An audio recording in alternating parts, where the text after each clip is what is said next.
পিলখানার ঘটনা ঘটাইছো, কিছু বলি নাই। শাপলা চত্বরে ঘটাইছো, তাও কিছু বলি নাই। মুদিরে দিয়ে গদি রক্ষা করতে চাইছো, তাও কিছু বলি নাই। এবার আর ছাড় নাই, বাবার দরকার নাই, পোলা দিয়াই সব ঘটাইয়া দেব। বাবা লাগছে না পোলা? আর জোরে বলেন, বাবা দিয়া ঘটাইছে না পোলা দিয়া ঘটাইছে? তবে এখান থেকে একটা সবক নিতে হবে আমাদেরকে, শুধু মজা নিলে হবে না। কোরআন শরীফের ভিতরে অতীতের উমামে সাবেকার হাজারো ঘটনা আছে, মজা নেওয়ার জন্য না। ফাতাবিরু ইয়া উলিল আবসার, এখান থেকে সবক নেওয়ার জন্য। সবক কি? বিগত দিনের স্বৈর শাসক ফ্যাসিবাদ যেই জাতীয় জুলুম করেছিল, এই জাতীয় জুলুম আমাদের কারো করা যাবে না। যদি ওই জাতীয় জুলুম করি, তাহলে ওরা 45 মিনিট পেয়েছে, যারা করবে তাদেরকে আরো 25 মিনিট কম করে দেওয়া হবে। ওদেরকে তো ঠিক করার জন্য পোলা পাঠানো হয়েছে। আগামী দিনে যদি এমন ধৃষ্টতা কেউ দেখায়, তারে নাতি দিয়ে ঠিক করা হবে। পোলাও তার জন্য বাফেট হবে না, নাতি দেওয়া হবে। রবের সিস্টেমই এরকম, যে যত বেশি দম্ভ দেখায় তারে তত ছোট জিনিস শেষ করে। ফিরআউন সারা জীবন বলছে আনা রব্বুকুমুল আলা। আল্লাহ বলেন, তোরে শেষ করব কোন জিনিস দিয়া? সারা দুনিয়ার মানুষ যেটারে জীবন বলে, ওইটা তোর জন্য মরণ। তার নাম কি? আর একটু জোরে বলেন। সারা দুনিয়ার মানুষ পানির অপর নাম কি বলে? এই পানি ফিরআউনের জন্য জীবন না মরণ? তুই কেমন খোদা, যেটা দিয়ে সবার জীবন হয়, তোর জন্য মরণ? তুই কেমন খোদা? এরপরে আরেকজন ভাব দেখাইলো খুব, তাও খলিলুল্লাহর সাথে দেখাইছে। কত বড় স্পর্ধা! নাম যেন কি ওর? আর একটু জোরে বলেন। রব্বুল আলামিন তাকে শায়েস্তা করার জন্য অনেক বড় মিসাইল ঠিক করছিলেন। কি দিয়েছিলেন? মশা যেটা ছিল, এটা কি সুস্থ না প্রতিবন্ধী? আর একটু জোরে বলেন। প্রতিবন্ধী মশা দিয়া মালিক ঠিক করে দিয়েছে। আমি মাঝে মাঝে একটা কথা বলি, আজকে একটু বলি। মাছ দেখবেন, মাছ, পুকুরের মাছ এখন তো ম্যাক্সিমাম জায়গায় পুকুরের উপরে নেট দিয়ে রাখে। পশু পাখির হকটাও তারা আদায় করতে চায় না, সব খেয়ে ফেলবে, উপরে নেট দেয়। আগে তো নেটের সিস্টেমের ছিল না। পুকুরের যে মাছ ধরে পানি থেকে দুই রকমের পাখি স্বাভাবিকভাবে বেশি মাছ ধরে, দুই রকম। একটা হলো মাছরাঙ্গা, চিনেন নাকি আপনারা? আছে আমাদের দেশে, আছে মাছরাঙ্গা, আলহামদুলিল্লাহ। আর একটা আছে চিল অথবা বাজ, এটাও মাছ ধরে। কিন্তু দুই পাখি মাছ ধরার পদ্ধতির একেবারে ভিন্নতা, সিস্টেম দুই রকমের। মাছরাঙ্গা দেখবেন পুকুরের উপরে এর দুই এরকম পাখা এরকম করবে, করে ওর মনিটরটা শুধু একটু ঘুরাবে। মনিটরটা দেখছেন না? ক্যামেরা দেখছেন নাই? ক্যামেরাটা খালি একটু এরকম করে ঘুরাবে, দেখছেন আপনারা? এই অটোমেটিক ক্যামেরা বানা রাখছে না, ঘুরে ঘুরে এই মাছরাঙ্গার ক্যামেরা খালি ঘুরে, এরকম করে আর এরকম করে। ও ঘন ঘন আক্রমণ করে, এই 2 মিনিটে 5 বার আক্রমণ করে। যেমন বিগত সময় ইসরায়েলের আক্রমণ হয়েছে, ঘন ঘন আক্রমণ করে। কিন্তু দেখছি কি, যতবার আক্রমণ করে ততবার পায় না, মিস করে বেশি, মাঝে মাঝে পায়। আক্রমণ করে পা দিয়া না মুখ দিয়ে? কথা বলেন না কেন? মুখ দিয়ে আক্রমণ করে। আবার পাওয়ার পরে উঠাইতে গিয়া দেখি মুখ থেকে আবার পড়েও যায়। কিন্তু চিলকে আক্রমণ করতে দেখছেন? চিল পানির উপরে এসে পাখাই ঘুরায় না, একেবারে স্থবির রেখে দিয়েছে, খালি এমনটি করে এমনটি করে। ও কিন্তু নড়ায় না, ও এমনিও পাখা পুখা নড়ে না, এমনি এদিক ওদিক একটু ঘুরতেছে। মাছ চিন্তা করে এটার মনে হয় জান টান নাই, পাওয়ার টাওয়ারও নাই। তো মাছ তখন কি করে? প্রথমে একটু লেজ বাইর করে দেখায় যে দেখি তো কিছু বলে না, না বলে একটু লেজ দেখায়। চিল চিন্তা করে ওইটা দেখে আমি যাব না। কিছুক্ষণ পরে আবার মাঝখানকার যে কাঁটা আছে না, কাঁটাটা উপরে উঠায় দেয়, একটু ভাব দেখায়, তাও কিছু বলে না। এর কিছুক্ষণ পরে আবার মুখটা বাইর করে ক্রিটিসাইজ করে সালাম দেয়। মাছ দেখছেন না, মাছ এরকম করে। চিল তবুও কিছু বলে না।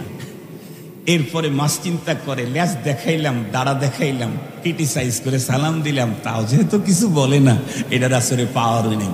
সুতরাং দুনিয়াটা মজা ভরে দেখো। এখন পুরা বডিটা যখন ভাসায় পানির উপরে চলতে থাকে, চিল তখন বলে, লেজ দেখাইছস, কিছু বলি নাই। দাঁড়ার কাটা দেখাইছস, তাও কিছু বলি নাই। মুখ দিয়ে আবার ক্রিটিসাইজ করে সালাম দিলি, তাও কিছু বলি নাই। এবার পুরা বডি দেখাবে, এখন আর ছাড় নাই।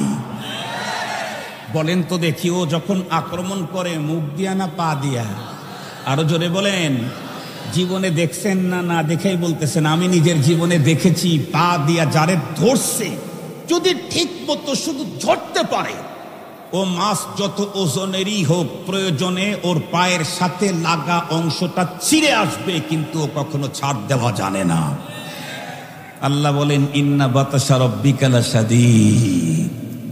পিলখানার ঘটনা ঘটাইছো, কিছু বলি নাই। শাপলা চত্বরে ঘটাইছো, তাও কিছু বলি নাই। মুদিরে দিয়া গদি রক্ষা করতে চাইছো, তাও কিছু বলি নাই। এবার আর ছাড় নাই, বাবার দরকার নাই, পোলা দিয়াই সব ঘটাইয়া দেব। বাবা লাগছে না পোলা? আর জোরে বলেন, বাবা দিয়া ঘটাইছে না পোলা দিয়া ঘটাইছে? এখন আপনারা বলেন, আমি আব্দুল বাসেত খান, সিরাজগঞ্জে বাড়ি।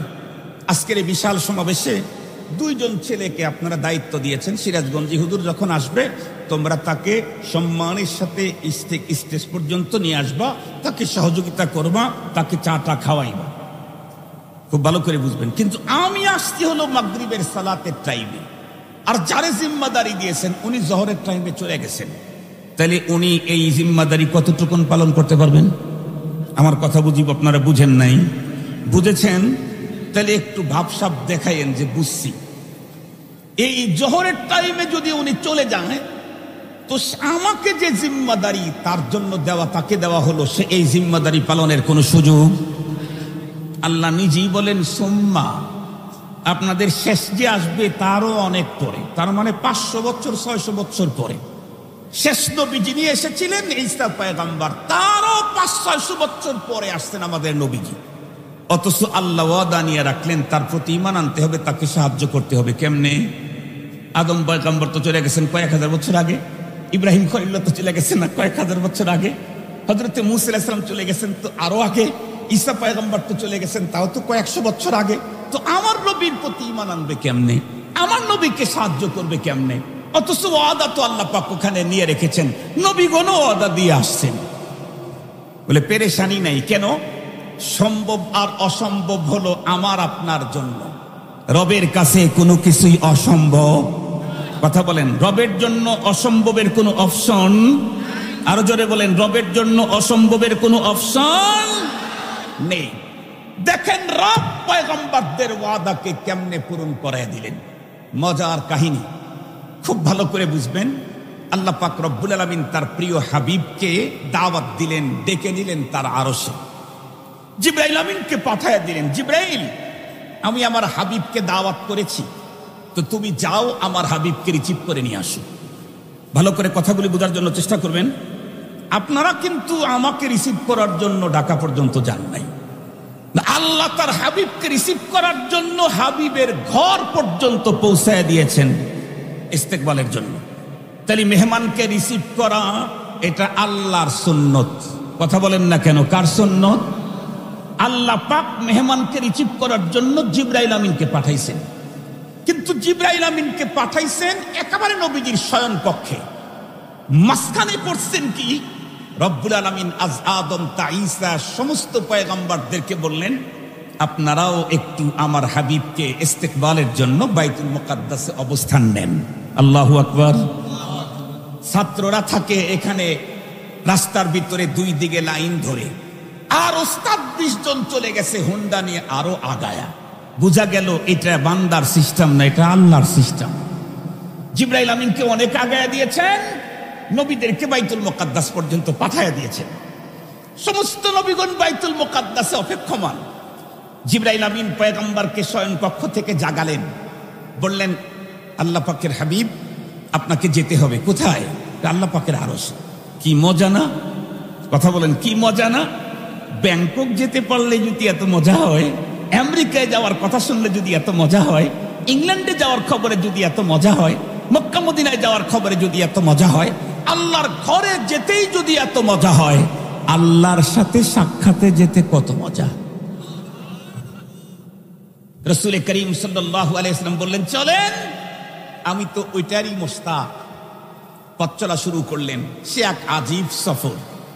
এমন এক বাহন নিয়ে আসছে, দেখতে বড় বড় না, কিন্তু গতি বড় ভয়ঙ্কর। গতি বড়, দেখতে খুব বেশি বড় না।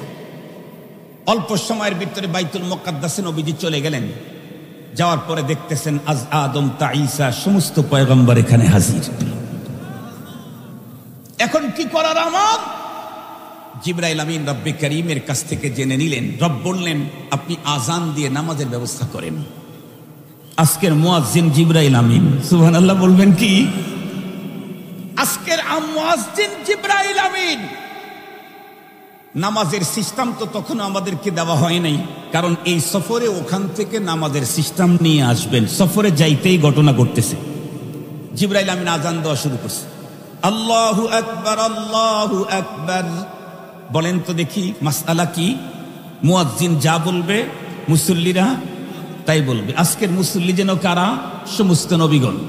জিবরাইল আমিনের কণ্ঠের সাথে কণ্ঠ মিলায়া সমস্ত নবীগণ বলতেছেন আল্লাহু আকবার, আল্লাহু আকবার।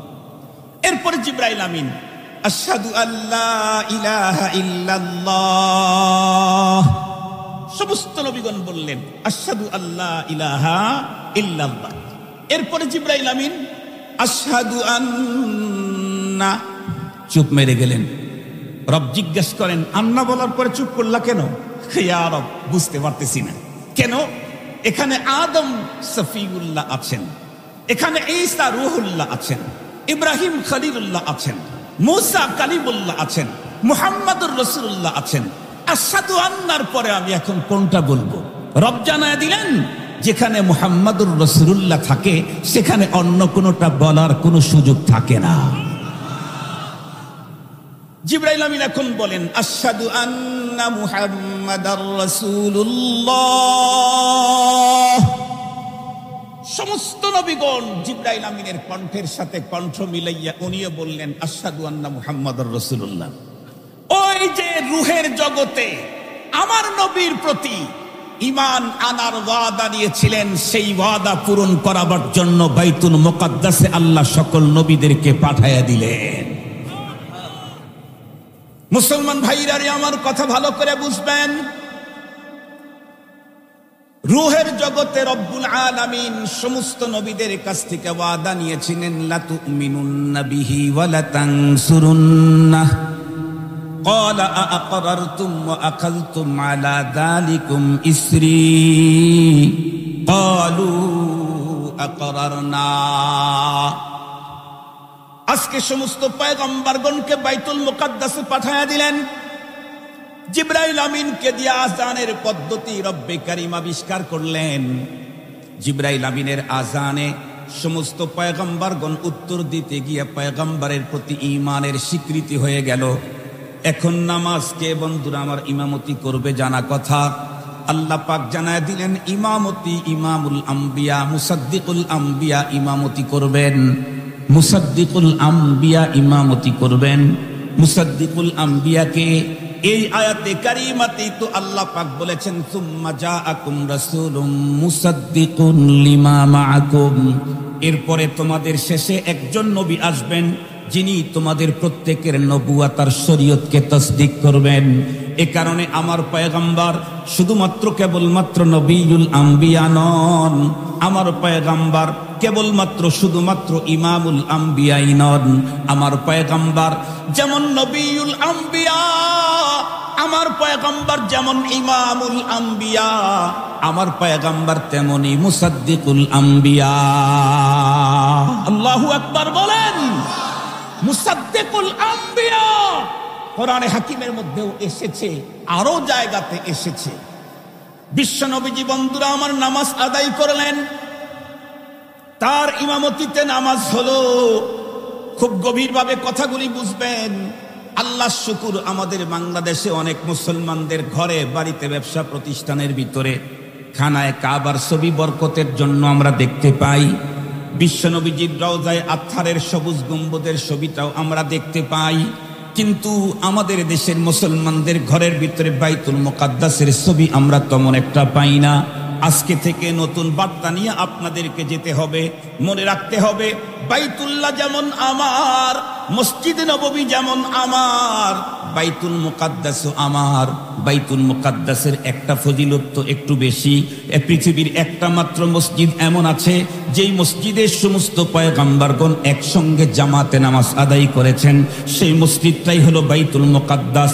সঙ্গত কারণে খানায়ে কাবার উপরে যদি কোনো শকুন তাকাইতে থাকে, তার চক্ষু যেমন আমরা থাকতে দেব না। মসজিদে নববীর উপরে কেউ যদি বন্ধুরা আমার বাঁকা চোখে তাকায়, তার চোখ যেমন আমরা উপরে ফেলে দেব। প্রয়োজন হলে বাইতুল মুকাদ্দাসকে মুক্ত করার জন্য টোটাল লাইফ আর পুরা ফ্যামিলি আল্লাহর রাস্তায় জীবন দিয়ে দিতে হবে। বাইতুল মুকাদ্দাস আমার, কাবা যেমন আমার, মসজিদে নববী যেমন আমার, বাইতুল মুকাদ্দাস আমার। আজকের ইহুদিবাদ স্পষ্ট ভাষায় বলতে চাই, যদি মনে করো গাজার গুটি কয়েক মুসলমান বাইতুল মুকাদ্দাসকে মুক্ত করতে চায়, তাহলে তুমি ভয়ঙ্কর দুঃস্বপ্ন দেখো। তাম পৃথিবীর 200 কোটি মুসলমান আল্লাহর ঘরের জন্য জীবন নজরানা দিতে প্রস্তুত। মুহতারাম হাজিরিন,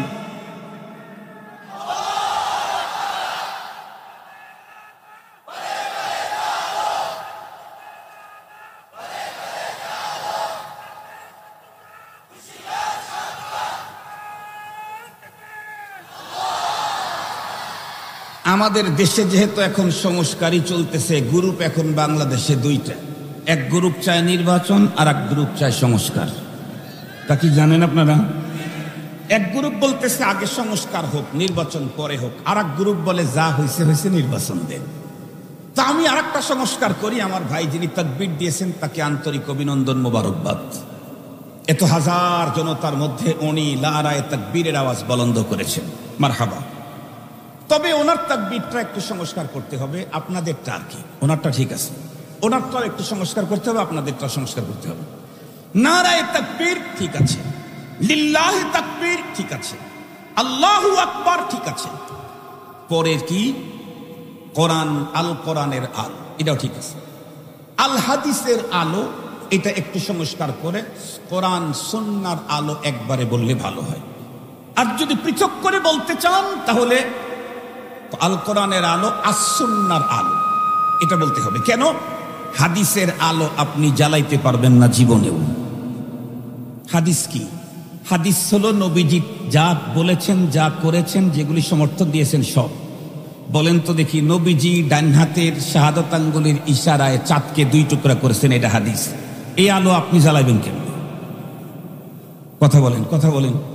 আপনি ইশারা করে জ্বালাইতে ভাগ করতে পারবেন না। পয়গম্বরের যে হাদিসগুলি আছে এগুলি 3 প্রকার। কিছু হাদিস এমন আছে যেগুলি করার যোগ্যতাই আমাদের নাই, যেমন এখন যেটা বললাম, এই যোগ্যতাই আমাদের নাই। আর এক প্রকারের হাদিস আছে যেগুলি করার যোগ্যতা আছে, পারমিশন নাই। যেমন নবীজি একসঙ্গে বিয়ে করেছেন সর্বোচ্চ 9টা, আপনি কয়টা করতে পারবেন? আরে জোরে বলেন। 4টা, তাই আসতে বলতেছে কেন? যদি বাড়িতে শোনে তাইলে আজকেই বের করে দিবে। 4টা বলার মতো লোক এখানে নাই। যে বলছে জানি না, বিবাহিত না অবিবাহিত, আল্লাহ ভালো জানে। তো আমি কিন্তু ইচ্ছা করলে 30টা করতে পারবো, এই ক্ষমতা আমার আছে, কিন্তু পারমিশন, কথা বলেন, পারমিশন। নবী একসঙ্গে এতগুলি বিয়ে করেছেন, এটা হাদিস। তাহলে এই হাদিস মানার কোনো পারমিশন নেই। আর একটা আছে যেগুলি আমি মানতে পারবো, আমাকে মানতে হবে, এগুলাকে সুন্নাহ বলা হয়। এগুলা কি বলা হয়? এজন্য এখন থেকে আমাদের স্লোগান হবে কোরআন সুন্নাহর আলো। 100% রাইট হয়ে যাবে ইনশাআল্লাহ। রাজি আছি ইনশাআল্লাহ? আপনারা বলছেন ঘরে ঘরে জ্বালো, অথবা বলবেন সংসদে জ্বালো। আমি এর সাথে একমত না। কেন? আপনি যদি ঘরে জ্বালান তাহলে সংসদে কোরআন বিরোধী আইন হতেই থাকবে। কথা বলেন না কেন? বিগত সময়ে যারা সংসদে কোরআন সুন্নাহ বিরোধী আইন করবে না বলে ওয়াদা করেও যারা করেছে, তারা কিন্তু ঘরে ঠিকই ইসলামের আলো, কোরআনের আলো জ্বালায়, নামাজ ঠিকই পড়ে, রোজা ঠিকই রাখে। কথা বলেন না কেন? কিন্তু সংসদে গিয়ে কোরআনের বিরুদ্ধে আইন করে। তাহলে বোঝা গেল ঘরে জ্বালাইলেও কাজ হবে না। তো সংসদে জ্বালায় দেই, সংসদে জ্বালাইলেও পুরা কাজ হবে না। কেন? সংসদে যদি কালকে আইন করেন একজন লোক যদি নামাজের টাইমে মসজিদের বাইরে থাকো 3 বছরের সশ্রম কারাদণ্ড, দেখবেন মসজিদের লোকের জায়গার অভাব, মানে জায়গা হবে না, কিন্তু অজু ছাড়া মুসল্লি হবে বেশি। কারণ 3 বছরের ইসের থেকে তো আগে বাঁচতে হবে আমাকে, শরীয়ত পরে আগে নগদটা বাঁচ। একটা জায়গায় যদি জ্বালাইতে পারেন তাহলে সংসদও ঠিক হবে, ঘরও ঠিক হবে, বাজার ঠিক হবে, দেশ ঠিক হবে, বিদেশ ঠিক হবে, অন্তরে যদি জ্বালানো যায়। তাছাড়া কোরআন শরীফ খুলে দেখেন, আল্লাহ তার রাসূলকে বলেছেন, ওগো হাবিব আমার, আমি এ কোরআন আলা কলবিকা, আপনার অন্তরের উপরে এটা দিলাম। কোথায় আল্লাহ জ্বালাইলেন? কোথায় জ্বালাইছেন? আল্লাহ তার হাবিবের অন্তরে কোরআনের আলো জ্বালাইলেন। আপনারা নিয়ে সংসদে জ্বালাইতে চান কেন? ফিহি নজরুন ডাল মে কুছ কালা হয়। এজন্য আল্লাহ যেখানে জ্বালাইতে চাইছে সেই জায়গায় জ্বালাইলে কাজ হবে। এখন একটা স্লোগান দেন,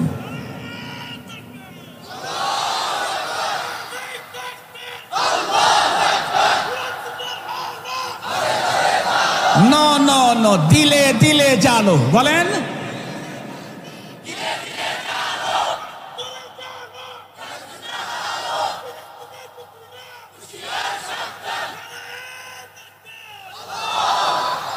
এই দুইটা জিনিস তো ঠিক হবে।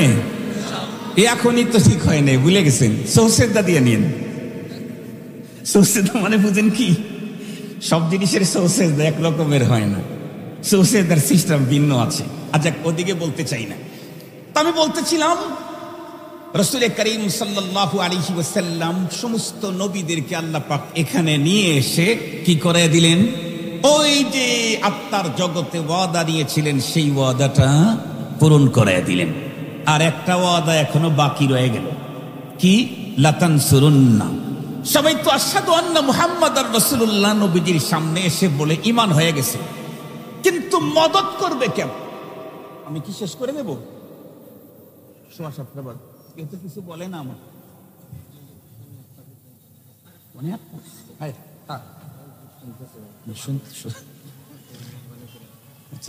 ঠিক আছে, আমি একটু জেনে নিলাম, কারণ সমাবেশে তো অনেক খুঁতাবারা থাকে, আর আমি আল্লাহ শুকুর সবসময় চেষ্টা করি আর একজনের হক নষ্ট না করার জন্য। আমার উস্তাদ শেখুল হাদিস আল্লামা আজিজুল হক রহমতুল্লাহ একটা কথা বলতেন, আমি হুজুরকে খুব ফলো করার চেষ্টা করি। আমি হুজুরের কাছে যখন পড়ি দেই তখন থেকে আমি হুজুরের মোতাকিদে খাস। সেটা হলো, হুজুর আমাদেরকে বুখারী 5 পারা পড়াইতেন। তো অনেক দিন পর্যন্ত 3 মাস 4 মাস পর্যন্ত মাত্র কয়েক পৃষ্ঠা পড়াইছে। পড়ানোর পরে হুজুর একদিন বললেন, এই তোমরা কি মনে করছো যে আমি শুধু 2 হাদিস করে পড়ানোর শেখুল হাদিস? ভয় পেও না, পেরেশানি নেই। আমি যেমন একদিনে 2 হাদিস পড়াইতে পারি, একদিনে 40 পৃষ্ঠা পড়াইতে পারি, ওই একই টাইমের মধ্যে। তো ওখান থেকে আমি একটা সবক নিয়েছি যে আমাকে যদি বড়রা বলে যে তোমার বয়ান এ পর্যন্ত নিতে হবে, ইনশাআল্লাহ এ পর্যন্ত নিয়ে যাব। বড়রা যদি বলে সাবজেক্ট তোমার এইটা, সময় তোমার 20 মিনিট, ইনশাআল্লাহ 20 মিনিটেই আমি শেষ করব ইনশাআল্লাহ। কারণ সময় এটা বহুত বড় একটা আমানত। সময়টাই তো জীবন। বহুত বড় আমানত মানে কি? সময় কি? জীবন কি? সময়টাই তো জীবন। এজন্য এটার খুব বেশি ইহতিমাম করা দরকার। আল্লাহ তৌফিক দান করুন। তো আমি কি বলতেছিলাম মনে আছে না আপনাদের? নবীদের কাছ থেকে ওয়াদা নিয়েছেন 2টা, লা তুমিনুন্না বিহি ওয়া লা তানসুরুন্না। নবীদের তো ঈমান নেওয়ার বিষয়টা আল্লাহ পাক কমপ্লিট করে দিলেন। ওই যে বলেছিলাম, সম্ভব অসম্ভব আমাদের জন্য রবের কাছে কোনো কিছু অসম্ভব নাই। ওয়াদা নিয়েছিলেন কখন? রূহের জগতে। পূরণ করাইলেন কোথায়? বাইতুল মুকাদ্দাসে। আমরা আমাদের ঘরে ঘরে বাইতুল মুকাদ্দাসের ছবি ব্যবসা প্রতিষ্ঠানে লাগায় রাখবো ইনশাআল্লাহ। দুনিয়া দেখবে তো ইহুদিদের অন্তরের ভিতরে প্রকম্প তৈরি হবে। শুধু গাজা আর ফিলিস্তিনের মুসলমান না, তাম দুনিয়ার মুসলমানদের কলিজার টুকরা বাইতুল মুকাদ্দাস। এটা দেখায় দিতে পারবো না ইনশাআল্লাহ।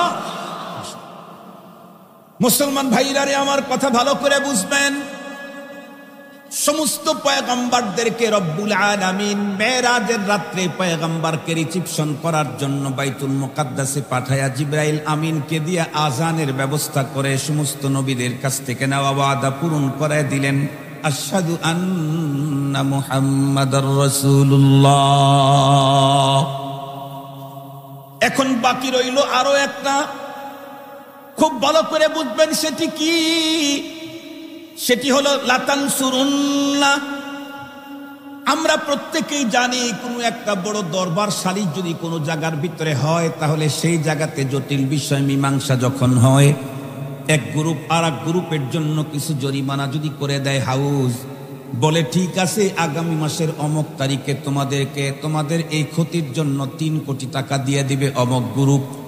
আমরা পুরা হাউস সিদ্ধান্ত নিলাম। এই সিদ্ধান্ত সকলে বলল হ্যাঁ আমরা মেনে নিলাম। সবাই মেনে নেওয়ার পরে ওই মাসের 3 তারিখে এতগুলি লোক একসঙ্গে হয়ে কিন্তু বন্ধুরা আমার তাকে টাকা দেওয়ার জন্য যায় না, বরং তাদের ভিতর থেকে একজনকে প্রতিনিধি করে তাদের ওই চুক্তি পূরণ করানোর ব্যবস্থা করা হয়। রব্বুল আলামিন 2 দিক থেকে লাতানসুরুন্নার কাজ করে দিয়েছেন রব্বে কারীম। তার ভিতরে একটা হলো লাতানসুরুন্না ডাইরেক্ট যাতে অক্ষরে অক্ষরে মিলে যায়, এই জন্য সমস্ত নবী এবং রসুলগণকে আল্লাহ পাক ইন্তেকাল করাইছেন, দুনিয়া থেকে নিয়ে গেছেন। একজন মাত্র পয়গম্বরকে এখন পর্যন্ত ওয়াফাত দেন নাই, জিন্দা অবস্থায় আসমানে উঠাইছেন। উনি হলেন হযরতে ঈসা রূহুল্লাহ। তাকে রব্বে কারীম জিন্দা উঠায় নিলেন কেন? ওই যে রুহের জগতে আল্লাহ পাক সমস্ত নবীদের কাছ থেকে একযোগে ওয়াদা নিয়েছিলেন, সমস্ত নবীগণ একসঙ্গে ওয়াদা দিয়েছিলেন, ক্বালু আকরারনা। সেই ওয়াদা পূরণ করার জন্য একজন পয়গম্বরকে আল্লাহ জিন্দা অবস্থায় আসমানে রেখে দিয়েছেন। পূর্বে কিয়ামত আল্লাহ পাক ওই পয়গম্বরকে দুনিয়াতে পাঠায়া দিবেন।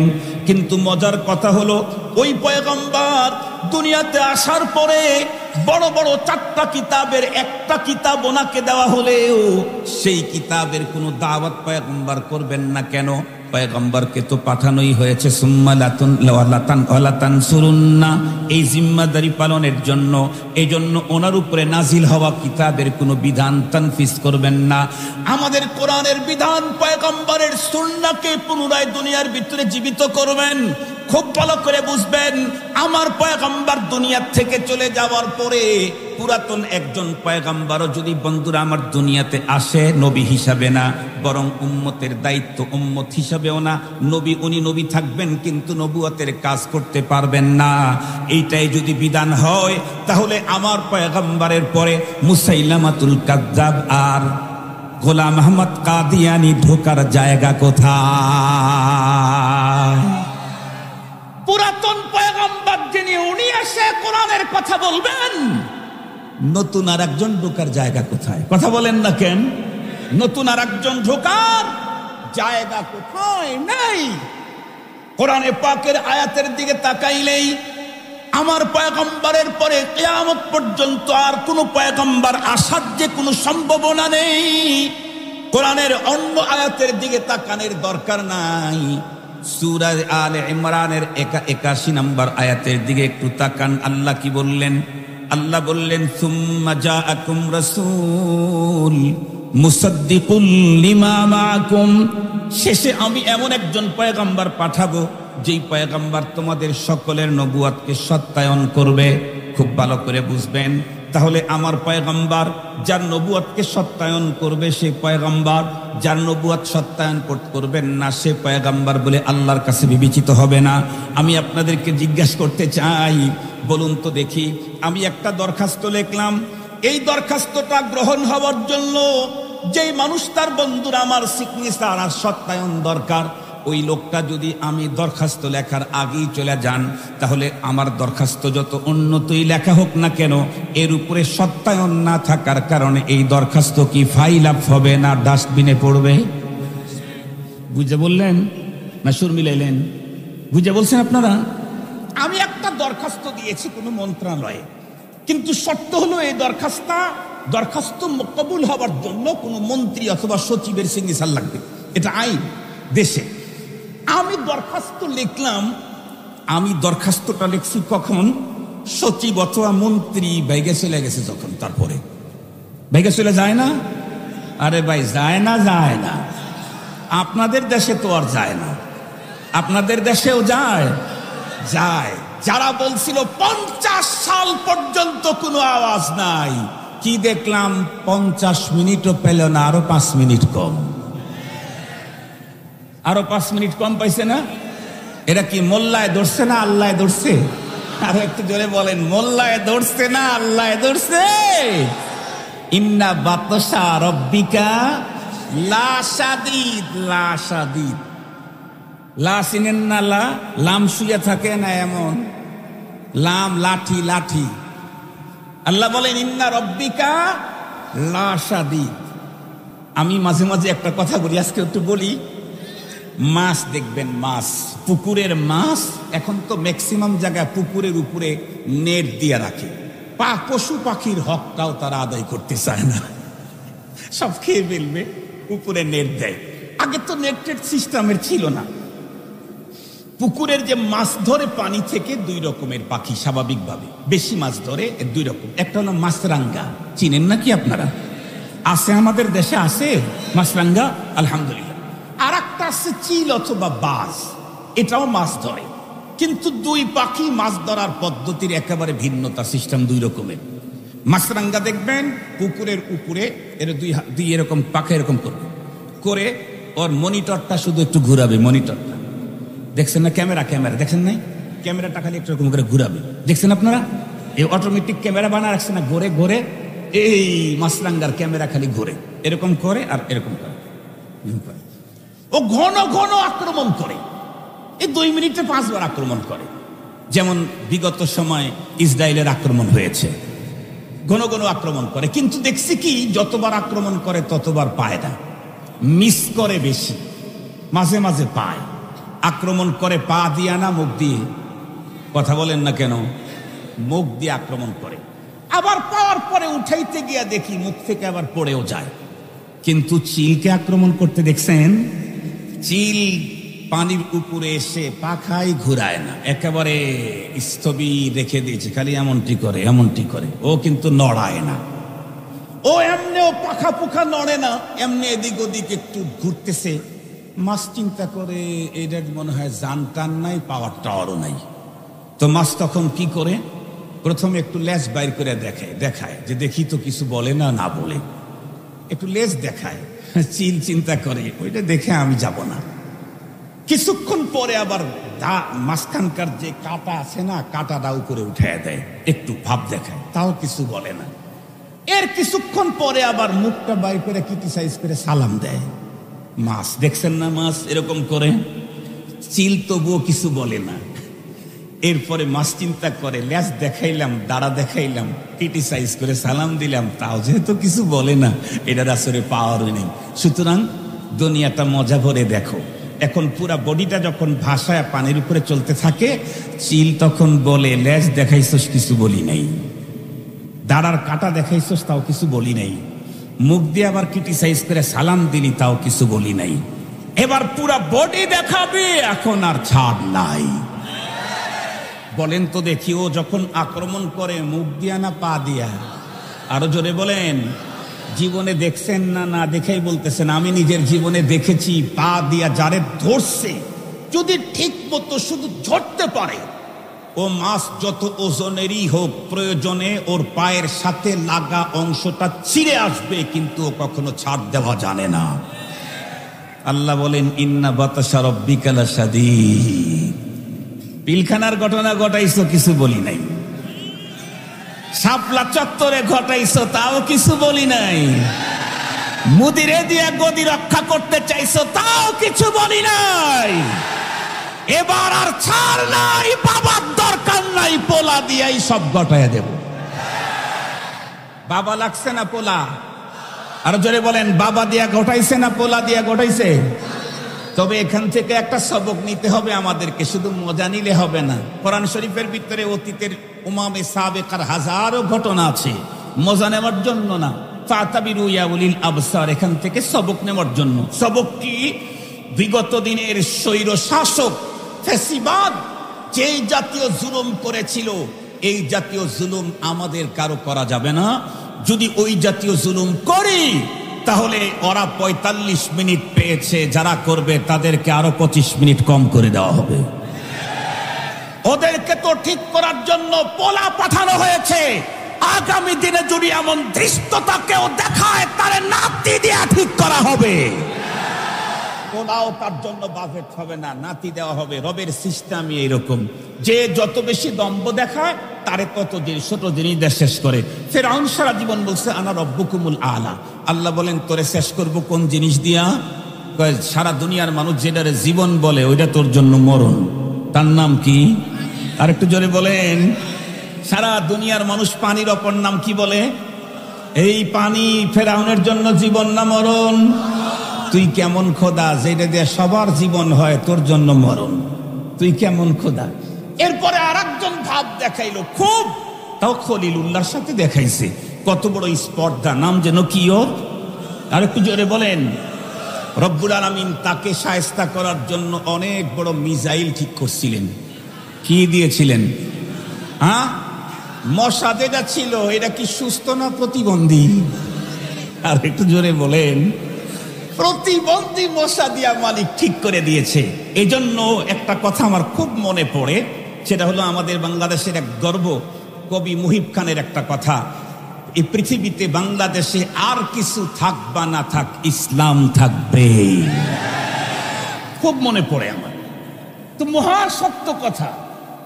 আর কিছু থাক বা না থাক ইসলাম থাকবে। কত আসবে যাবে ইসলাম। আর কথা বলেন, ইসলাম যাবেন, কেউ ইচ্ছা করলে নিতে পারবে না। মোহতারাম হাজরিন, আমি হযরতে ঈসা আলাইহিস সালামের কথা বলতেছিলাম, তাই না? আল্লাহ পাক রব্বুল আলামিন ঈসা পয়গম্বরকে দুনিয়াতে পাঠাইয়া দিবেন।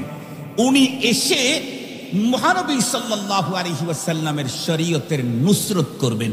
নিজের উপরে যে কিতাব এসেছিল সেই কিতাবের কাজ করবেন না, কোরআনের কাজ করবেন। সঙ্গত কারণেই গোলাম আহমদ কাদিয়ানী পয়গম্বর হওয়ার সুযোগটা কোন জায়গায়?